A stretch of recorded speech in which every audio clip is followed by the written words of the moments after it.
Thank you. And before we begin, I wanted to do a bit of a land acknowledgement. I haven't done one for where I am.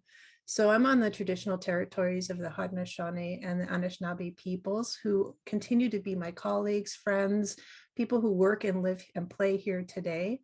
And I feel like land acknowledgements are really important this week in particular, when we have land defenders, water defenders across this country who have been trying to prevent clear cutting and protecting our water, and then, the massive devastation that we're seeing. And so, a lot of this work is being done by Indigenous people to protect and sustain our environment. And so I feel like it's worth acknowledging and giving credit to that, and also in solidarity in the many different ways that we can support that kind of work.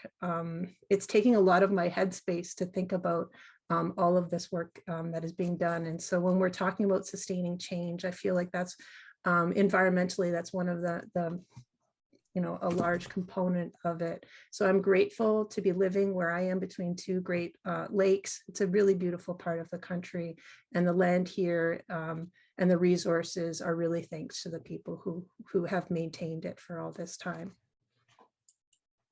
So this week is your power team.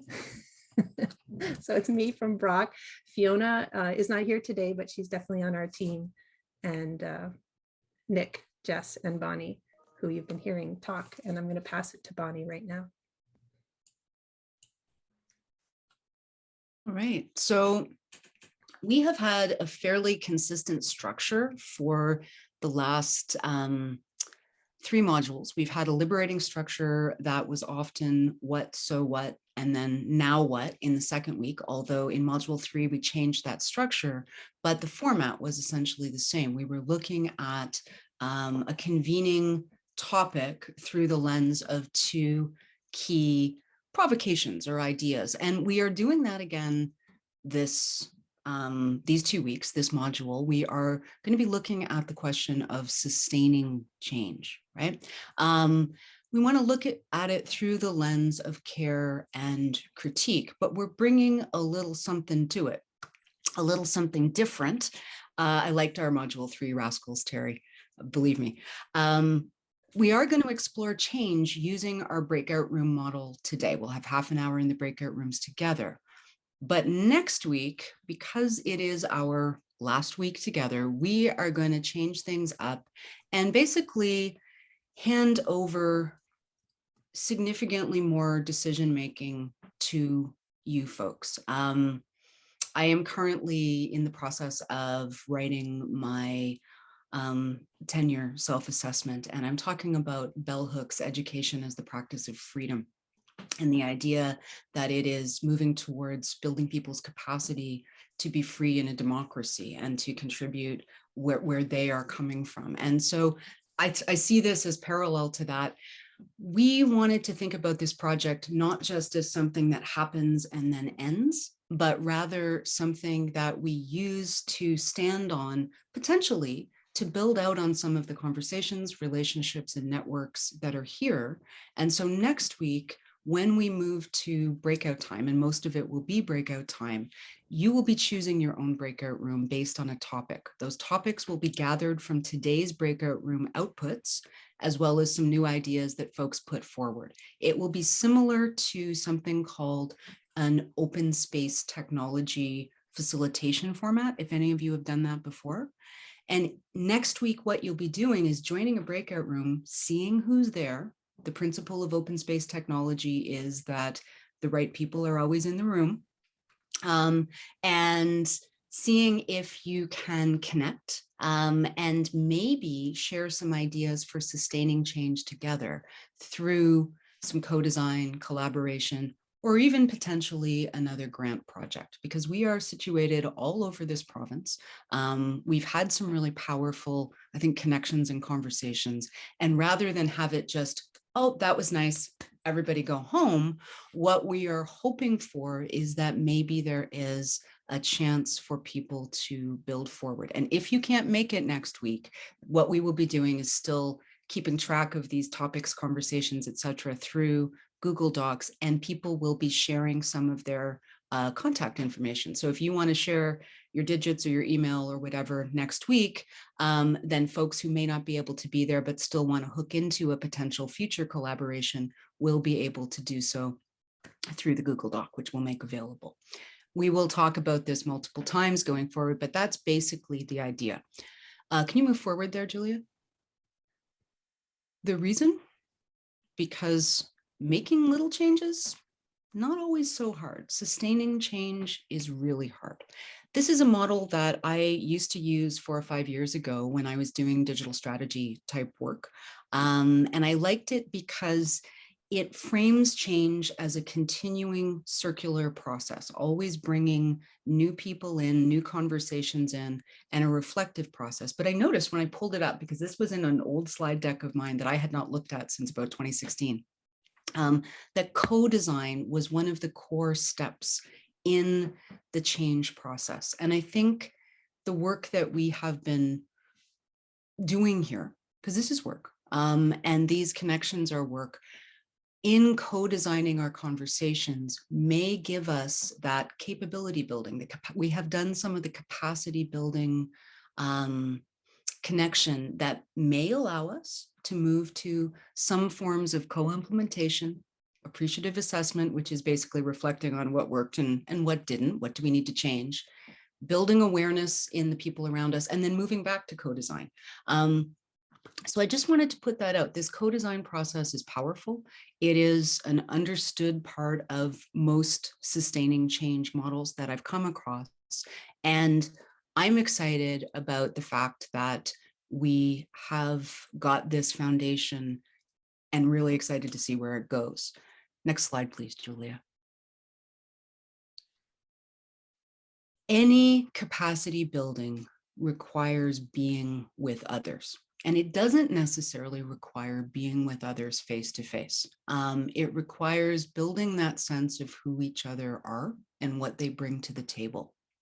And that's where I have really enjoyed the weeks of this conversation that I've been able to be present, because it's given me a sense of colleagues all around the province and what some of their thoughts are. And I'm hopeful that those connections can bear fruit going forward. Next slide, please, Giulia. So that's the what.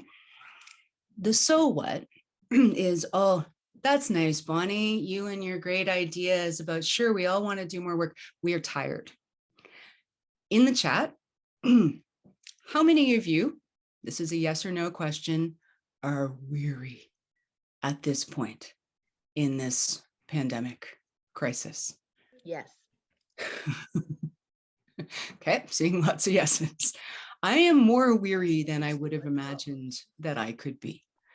And I don't know that there's an end in sight, because part of what I'm seeing is institutionally, we seem to be hitting that point where we're getting, most of us, your slide comes soon, Nick, so you better wake up. But we seem to be institutionally hitting the point where decision makers are saying, got to get back to it, folks. We're going to do this and we're going to do this. But we actually haven't had time to even process all that has happened to us or respite from it. And we've not only been living in crisis, even those of us who've been privileged enough to be well and safe and housed and all those pieces, we have all been living in a level of uncertainty that none of us have been conditioned to.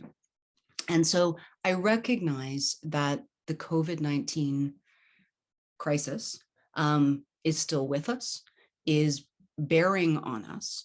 And I want to honor that through a lens of care. I am not suggesting that any of us pick up a whole new project on our shoulders and go forward as if nothing has happened. I actually would like to set a provocation, essentially, that maybe some of the things that we may want to look at are how we deal with our institutions in this post-COVID that doesn't really feel like post-COVID period that we seem to be entering. And I'd like to suggest that care and critique, our two keywords, are really important keywords to bring with us in that period. Next slide, please, Giulia.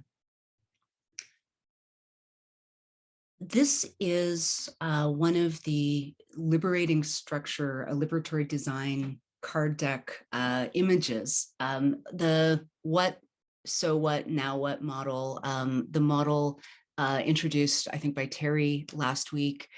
These are all part of a facilitation structure collection, and there are little cards that go with them. And one of the key cards for me that I really like in here is the practice self-awareness card.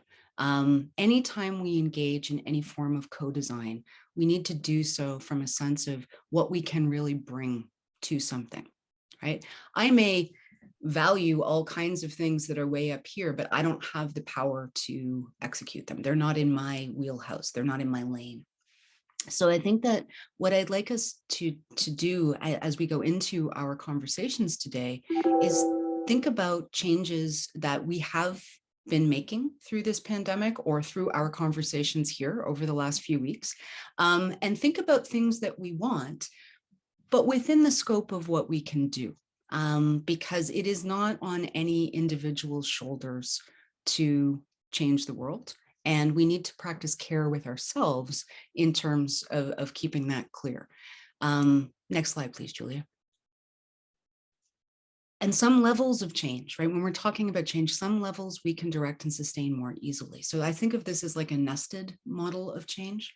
And at the personal level in the center, I have a fair amount of control over the things that I can change or do in my classroom. And sometimes it still feels very vulnerable. I still risk failure. It's not that it's easy, but it is actually within my purview to do. Making changes in my institution requires a higher level of networking and challenging. And, you know, I can bring things forward to decision makers and just sort of never hear about that thing again. One of the institutional changes that I'm most proud of during the whole pandemic actually is the creation of the Old FF Fellow group through this project, because it's given me the chance to get to know a number of colleagues better, to bring people into open conversations about pedagogy and blogging and stuff that I'm really excited to talk about. And I honestly think that that may make more institutional change in the long run than perhaps whatever it was that I wanted to say to the provost. Not that the provost may not be interested, but people have different lanes. Beyond that, societal change, right? I've seen societal changes happening during the pandemic. Some of them are polarizing and quite frightening to me. I can't change all those things, but I can think about what's within my scope to affect. So that's what I want to seed us with today as we go forward. And Giulia is going to take us into care and critique a little more in depth.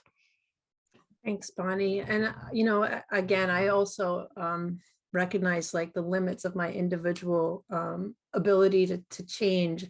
And so this is why we chose this reading by Fiona, because she starts with, you know, if you're going to build this bigger structure, we really need to start with the foundation of what our activities are ourselves.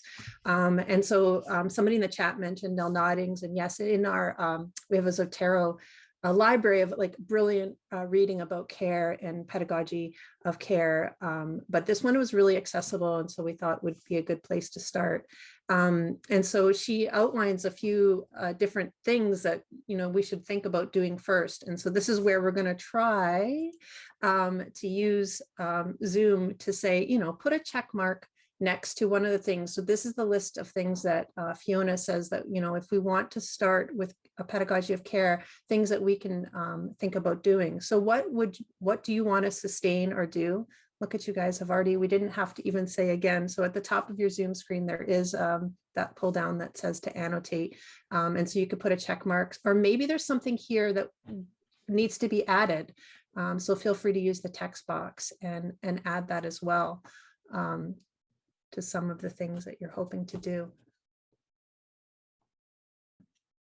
And these are the list of care practices from Fiona's article. I just wanted to draw attention to the one at the bottom. It says, say no to theater. It doesn't mean theater as in tragedy and comedy, but rather the pandemic theater of, you know, sending out wellness emails while forcing people back to their offices when say they can't even meet with others there.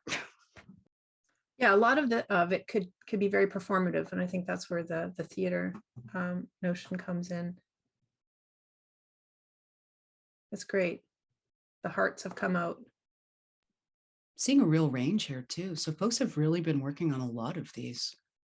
That's kind of amazing. Of all of the difficult challenges in everybody going online during the pandemic, I think that maybe the opportunity to focus on pedagogies of care and the visibility of pedagogies of care in that time has been one positive that I've seen.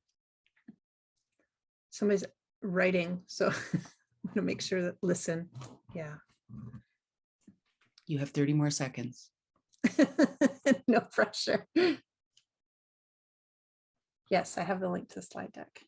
Things I meant to do in the chat. Here's a link to the slide deck, but you can also annotate right inside of right now using Zoom. And I'm just going to screen capture this so that we've got a picture of this.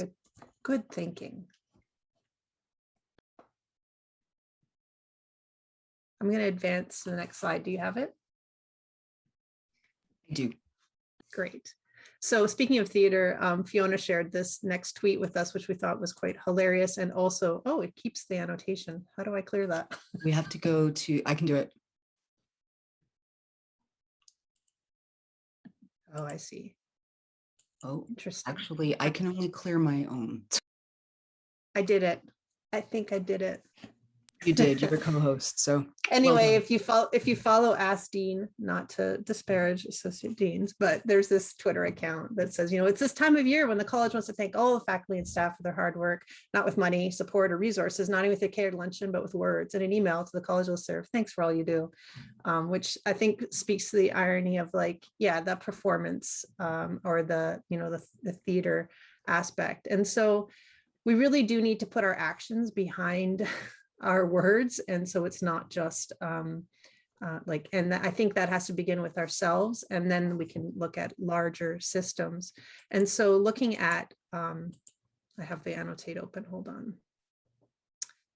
It's not, there's the mouse. Okay, there we go. So that brings us to the component of critique where, you know, Corona didn't break the system, Corona exposed a broken system. And so this idea of, you know, we need to be able to, with care as our foundation, we need to be able to critique the systems that are causing a lot of these issues. And that does start with us in our own pedagogical practices. And I know that Jess actually teaches a whole component of her course talking about critique in the classroom, which but learning those skills on an individual level allow us to scaffold towards institutional and societal. Jess, do you want to talk a little bit about, I was just noticing the chat over there. Do you want to talk a little bit about how you use critique in the classroom or teach it? I mean, just very quickly, I make an assumption that nobody's been taught critique before, and I think it's a pretty safe assumption. And they associate critique with criticism. So we talk about how critique is a bit of an art, and it's something that can help build relationships and actually help you move forward together in a really wonderful way. So we talk about how to critique and not eviscerate. We talk about the differences between critiquing a thing and critiquing a person. And we talk about apology and how apology needs to be the sort of thing that is part of critique. How to give a good apology. I'm sorry that you felt that way is not an apology, for example. I'm sorry I is an apology. And we talk about these examples, and students have some really interesting reflections on it. They talk about how their relationships with their roommates have changed because they've been able to understand the difference between critique and criticism and apology. So these are life skills, and I kind of feel like there's an art to them, and there's something that we can practice.